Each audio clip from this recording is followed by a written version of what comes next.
tous, je suis Stéphanie du blog La Fée Stéphanie et je vous souhaite la bienvenue cette semaine encore dans ma cuisine pour une nouvelle recette en vidéo. Et quelle recette, puisque nous allons préparer, vous me l'avez demandé, vous avez été très nombreux à me la demander depuis des semaines, la recette des pâtes fraîches. Aujourd'hui, nous allons réaliser ensemble des petites pâtes typiques des Pouilles que nous appelons cavatelli. Elles sont faites uniquement avec de la farine et de l'eau. Je n'ai pas végétalisé la recette, elle est comme ça, c'est farine et eau. C'est comme ça ici qu'on fait les petites pâtes, les orecchiette, cavatelli, toutes les pâtes du sud sont faites avec de l'eau et avec de la farine. Les pâtes fraîches aux œufs, vous les trouverez plus dans le nord de l'Italie, par exemple en Emilia-Romagna, dans la région de Bologne, les tortellini, les ravioli sont faits avec des œufs. Mais dans le sud, c'est juste de l'eau et de la farine. Alors, quelle farine utiliser? Vous devez utiliser une farine de blé dur. Qu'est-ce que la farine de blé dur? Le blé dur est tout simplement un cousin du blé tendre. Son grain est un petit peu plus jaune, vous voyez, malgré le fait que je n'ai pas utilisé d'œufs dans mes pâtes, elles sont de couleur jaune. Si vous voulez accentuer la couleur des pâtes, vous pouvez ajouter une petite pincée de curcuma, mais ce n'est vraiment pas obligatoire. Je vous conseille de choisir une marque italienne, regardez bien l'inscription, Semola di Grano Duro. Il y a beaucoup de grandes marques italiennes, on ne va pas faire de la pub ici, je ne vais pas vous les nommer, mais je suis sûre qu'au rayon farine, dans vos grandes surfaces, vous devriez en trouver facilement. Les petites pâtes que nous allons réaliser aujourd'hui se font très facilement à la main. La pâte est très facile à travailler puisqu'elle ne colle pas. Vous n'aurez besoin d'aucun instrument particulier. J'utilise juste une spatule en plastique pour façonner les petites pâtes. Si vous n'en avez pas, un couteau à lame plate ira parfaitement. Vous n'avez même pas besoin de laminoir. Avant d'investir dans un laminoir, je vous conseille de faire quelques fois des pâtes. Si vous faites des pâtes une fois dans l'année, ce n'est pas la peine d'investir dans un appareil. Si vous vous rendez compte que vous aimez beaucoup les pâtes, que vous êtes vraiment fan, que vous adorez ça et que vous en faites souvent, le laminoir aide évidemment, surtout pour abaisser la pâte très finement. Évidemment, on peut l'abaisser au rouleau à pâtisserie, on peut tout faire avec un simple rouleau à pâtisserie, des feuilles de lasagne, des tagliatelles, mais je ne vais pas vous mentir, avec la machine, c'est quand même plus facile et plus rapide. En tout cas, aujourd'hui, pas de machine, nous allons utiliser juste nos mains. Une fois que vos pâtes seront faites, qu'est-ce que vous allez faire? Vous allez les laisser sécher ou pas. Alors évidemment, vous pouvez les consommer tout de suite. Moi, je vous conseille de les laisser sur une planche ou un linge bien fariné et de les espacer pour qu'elles ne collent pas l'une à l'autre, évidemment. Moi, j'utilise un séchoir à pâtes. Alors, on en trouve facilement, parce que moi, j'habite dans la ville des pâtes fraîches, la ville des orecchiettes. Donc, on trouve facilement ce genre de... En fait, il y a un filet en dessous, je ne sais pas si vous voyez, maintenant, il est plein de pâtes, mais en dessous, il y a une espèce de grillage. Donc, les pâtes sont posées là-dessus et elles peuvent sécher. Une fois que mes pâtes sont sèches, je peux les conserver quelques jours. Je peux les mettre au frigidaire ou éventuellement les mettre dans le congélateur pour les garder plus longtemps. Moi, je vais les consommer tout de suite. Comment est-ce que je vais les faire aujourd'hui? Je vais les préparer avec une délicieuse sauce tomate, avec des capres et avec des olives. C'est simple, mais c'est ma préférée et vous verrez qu'elle est absolument délicieuse. Alors, commençons tout de suite avec la réalisation des pâtes fraîches. Versez 400 g de farine de blé dur dans un grand saladier. Ajoutez une pincée de sel et mélangez.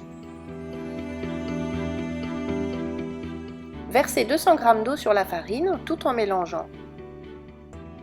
Continuez à mélanger avec une grande cuillère en bois.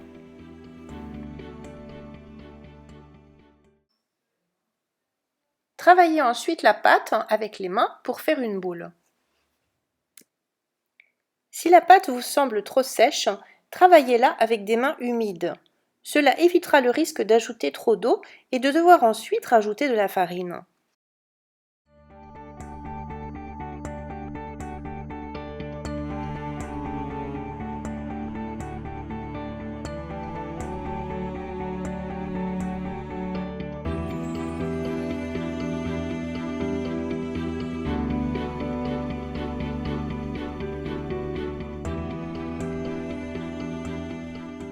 Transférez la pâte sur votre plan de travail et continuez de pétrir à la main jusqu'à l'obtention d'une belle boule de pâte, lisse et homogène.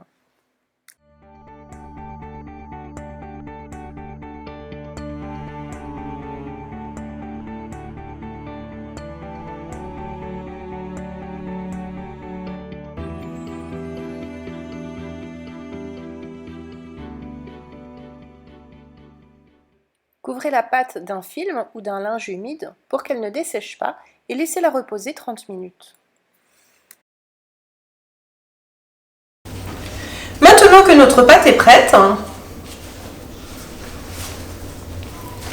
je vais pouvoir la façonner et lui donner la forme que je veux.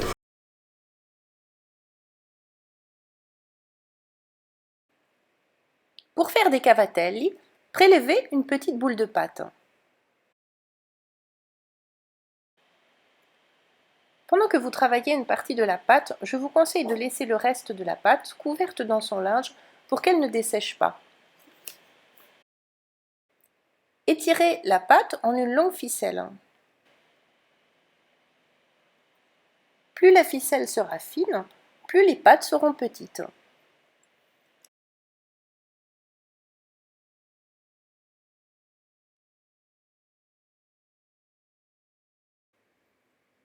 À l'aide d'une raclette, coupez une petite pâte en la raclant contre la planche.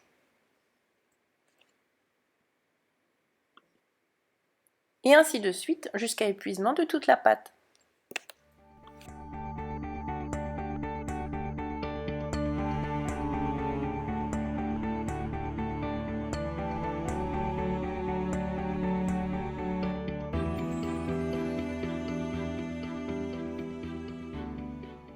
Disposez les petites pâtes côte à côte sur un séchoir à pâte, sur une planche ou sur un linge fariné.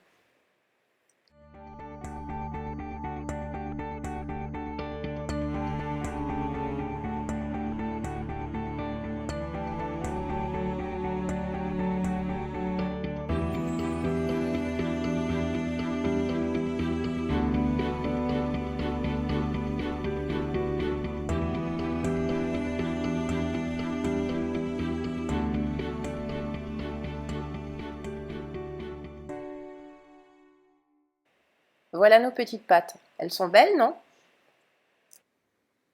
Prenez soin de les espacer l'une de l'autre pour qu'elles puissent sécher correctement et ne pas coller l'une à l'autre.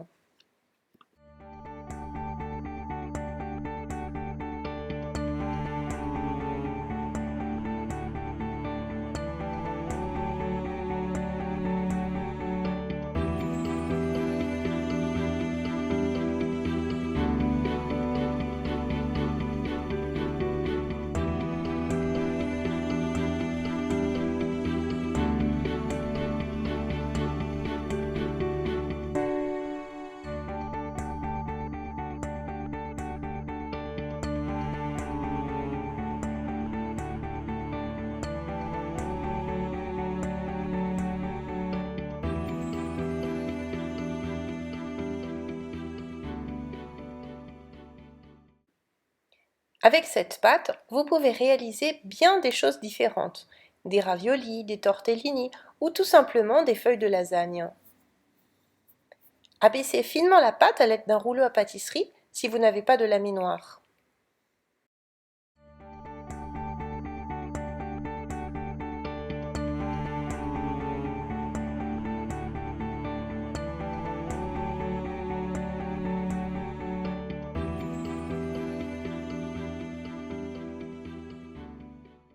Vous pouvez réaliser des petits papillons ou les farfalline.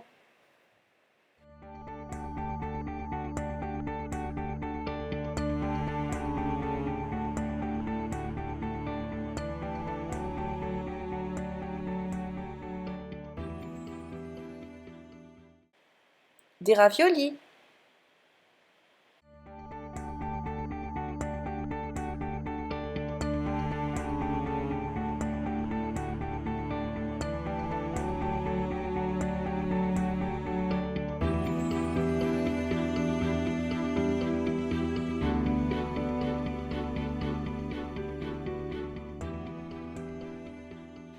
Ou encore des tortellini.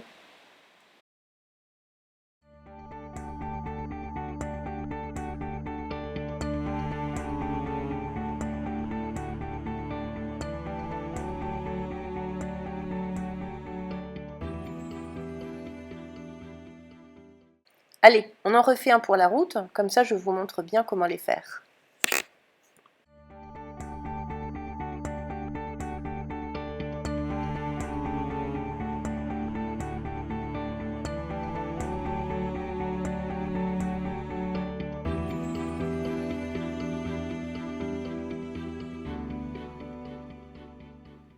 Maintenant que nous avons les pâtes, faisons la sauce. Chauffez puis huilez une grande poêle. Jetez 2-3 gousses d'ail pelé dans l'huile bien chaude. Ajoutez 2 cuillères à soupe de capre et une belle poignée d'olive noire.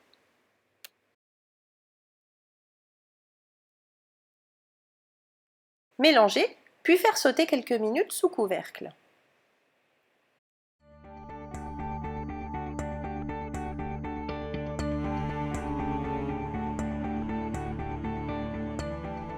Insérez de 3 à 400 g de tomates fraîches coupées en morceaux ou des tomates pelées en boîte.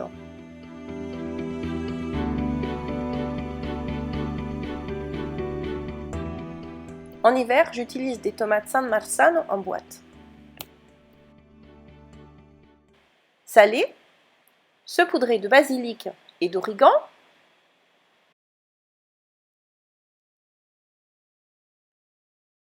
Mélangez, puis laissez mijoter sous couvercle pendant 20 minutes environ.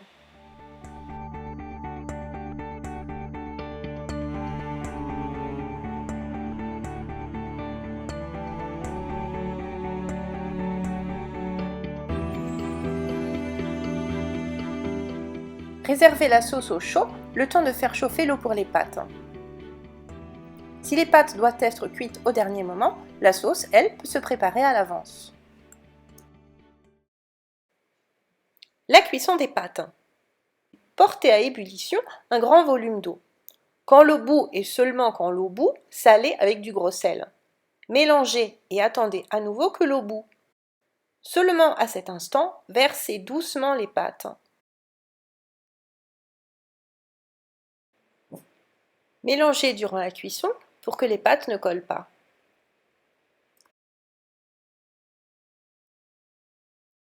La cuisson des pâtes fraîches est assez rapide. Quand elles remontent à la surface, c'est généralement qu'elles sont prêtes. Égouttez vos pâtes et mélangez-les sans attendre dans leur sauce.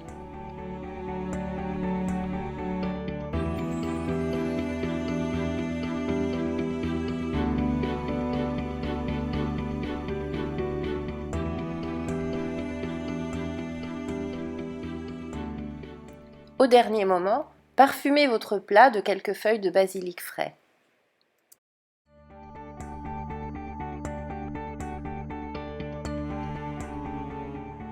Et voilà, nos pâtes sont prêtes. Si la vidéo vous a plu, n'oubliez pas le petit pouce vers le haut sous la vidéo, c'est très important. Abonnez-vous à ma chaîne YouTube si vous avez envie de voir d'autres recettes en vidéo. Et évidemment, je vous attends sur le blog www.lafestefanie.com.